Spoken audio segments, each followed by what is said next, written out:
The Paul Leslie Interviews.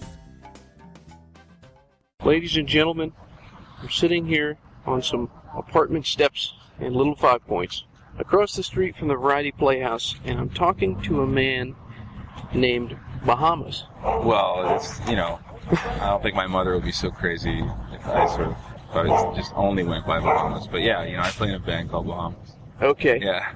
Well, on that note, I have to say, what is Bahamas, and how exactly did you come to get that name, or the band?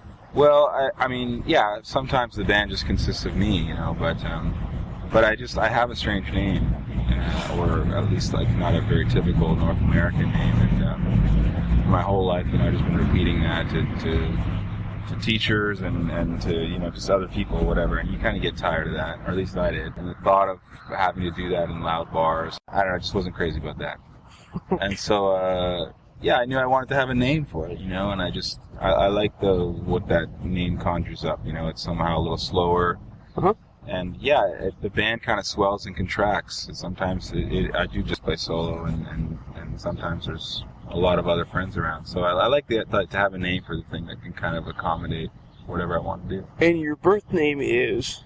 My birth name is Afie Jurvanen, which is a very Finnish hockey name, but I guess that wasn't so much my destiny. I like playing hockey, but I'm not very good. What kind of surname is that? My last name? Yeah. Oh, it's Finnish. It is Finnish? Yeah, okay. I'm Finnish.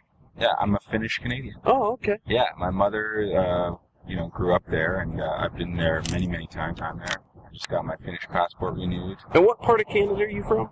I live in Toronto. I grew up about an hour from Toronto, in a small town, and I've lived in Toronto for many years. So what was life like growing up for you? It wasn't unlike growing up in any other small town. I mean, we didn't have the largest mall, but we definitely had shopping malls and not a whole lot else. So, definitely early on in my sort of formative musical years, we would just play house concerts, play in people's garages and things like that. And I think when you grow up in a small town, you're always wondering about what else is out there, For some people that means going away only to realize that they want to come back and spend their lives there and with their families and close to that. And for other people, they just can't wait to kind of get as far away from that as possible. I sort of fall somewhere in the middle, where my family's still there and I'm still very close to that place. But I think creatively, it seemed very limiting to be there somehow, So moving to Toronto and meeting other musicians and just being around people who are living and working, being creative and stuff like that is very inspiring to do that. What kind of stuff did you listen to growing up? Well, I wish I could be cooler and say it was Leonard Cohen or something like that, but I didn't discover that stuff till later. I just listened to the classic rock radio station that was available to me at the time. It was called Rock 95. I'm sure Atlanta has something similar. AC/DC and Tom Petty and all that stuff. I was very much into it, but I think the most exciting musical moment was when I started to explore beyond that. You just sort of hear something at your friend's house by a local band or something that's not on the radio, Well, what are you listening to now? Well, it's funny. Now I've kind of gravitated back towards all that classic stuff, And, Willie Nelson has been a big one for me for many, many years. And, just something about his voice just really speaks to me. And I'm basically always in the mood for Willie Nelson. So that if that's, available to me, I'll generally reach for that. But, new music, I'm not sure. I'm not sure, why. I mean, maybe it's just because I'm so caught up in, the creation of my own music or something, but I wouldn't say that I'm so familiar with new music as some other people. Someone gave me a Fleet Foxes record on this tour, and we listened to that a few times in the band. I thought it was great. It was amazing. But for the most part, I just kind of listen to the same fucking thing over and over again. Neil Young and Willie Nelson and Bob Dylan, and I don't know. The good old stuff. Well, there's nothing wrong with Willie Nelson. Absolutely. Nothing wrong at all. Yeah. But you have this album, Pink Strat.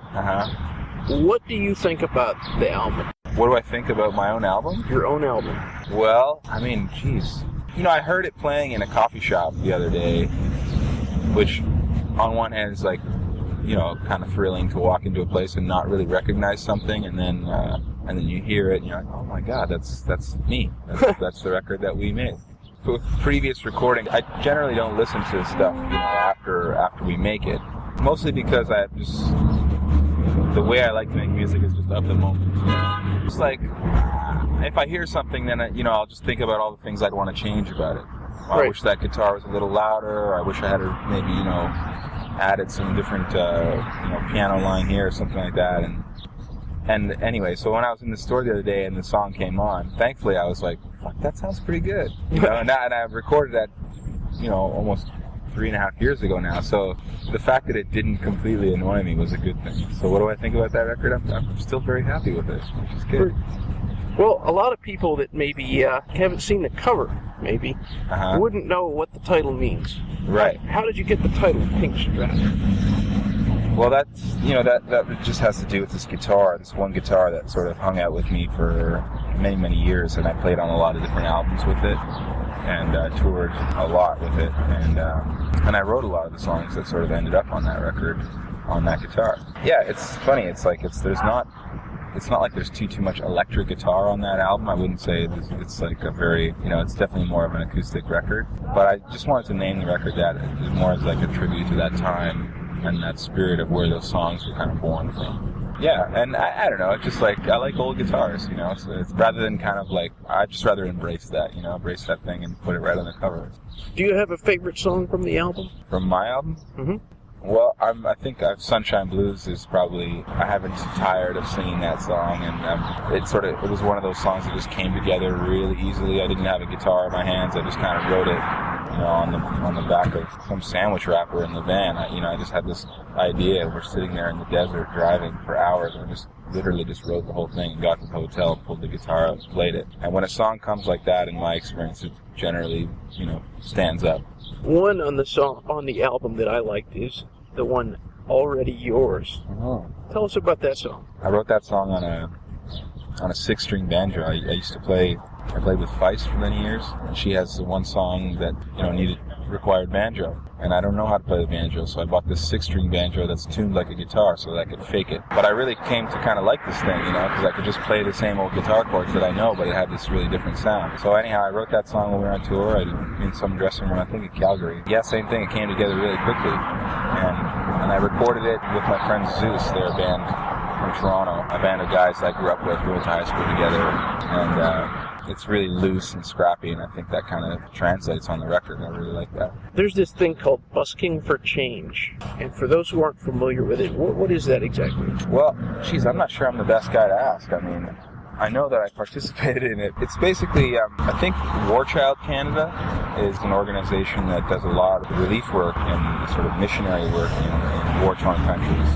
Sudan and places like that. And I'm not exactly sure what their mandate is, but it is to help people, that are in distress. And there's big parts of the world that are in distress. And so, I mean, they asked me, among many other artists, to sort of contribute a little music to their thing. And I mean, I was glad to do it, Yeah, I mean, it's just it's a good thing to help your fellow man, and try to do that when I can. When someone listens to you, whether they're listening to a record or a live performance, what do you hope they get from the experience? Well, I guess I just hope that they, hear something of themselves in music, and I kind of feel that way about any book or movie or whatever. I do, for me, it's always about what does this story mean to me, and part of that is, as the creator, leaving holes in the storyline or in the melody for people to kind of insert their own thing in there. And that's really important to me as a listener too. I don't really care what the song means to Willie Nelson, because there's no way for me to know that. But I'm going to inject it with my own meaning, from my own, my history and everything, and the song becomes important for those reasons. Yeah, like I said, I just believe that about anything, about books or paintings or anything. It's about sort of your energy in that work, This album that you have, Pink Strat, it's been available for the past 2 years in Canada. Yeah. But it's now available in America on Brushfire Records. How did you get hooked up with the Brushfire crowd? You know what? I don't know, actually. We played in LA. I mean, we've toured a little bit down here on the West Coast and the East Coast. It's our first time in Atlanta, but somehow they got a copy of my record, and they came over a year ago. We played in LA. They came to the show, and we met and hung out a little bit. So we stayed in touch, and I would sort of send them recordings as we do something new. And then we played in LA again, and I just met their whole team. We went by, and they just seemed really sweet, and they kind of seemed to get a kick out of the idea of me being up in Canada, like shoveling my driveway or something, or whatever they think that I do up there, I kind of let them run a little wild with their imaginations on that one. Yeah, and they're just really nice surfer guys, They say bodacious a lot. I guess I kind of get a kick out of that too.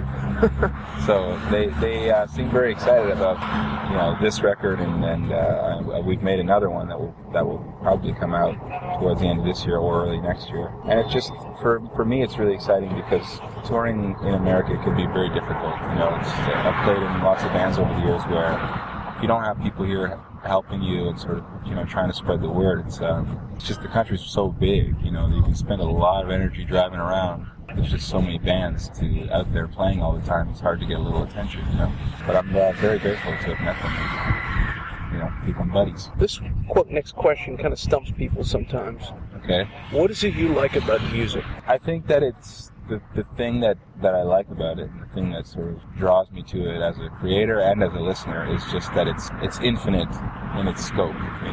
When you're making something, there's a million ways for that thing to be. The drum can be loud or quiet, or it could be tuned higher or lower, and you could sing things harder or softer, and yeah, in the creative sense, it's like it's the most exciting stage, because you're literally making something that doesn't exist, and you're in complete control of how it's going to come out.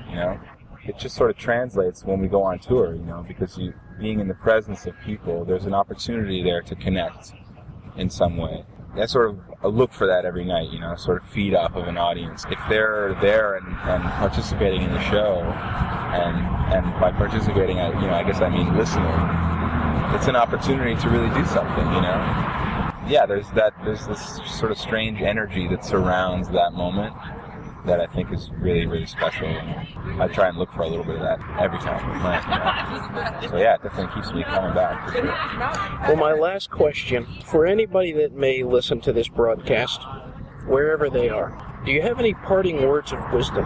Well, I think the wiser men of me have felt the need to spread words into the world. I don't know. Someone asked me for my motto the other day, and I don't know, out of nowhere I said, "Deeds, not words."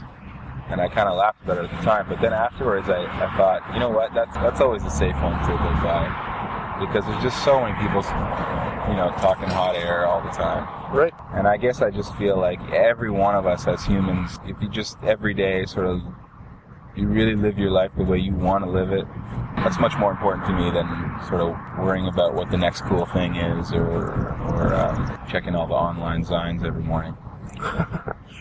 Well, Afie, this has been a good interview. All right. You're a good interview subject. Cool. Thank you very much. Yeah, my pleasure. Thank you. Thank you. All right. Are you coming to the show?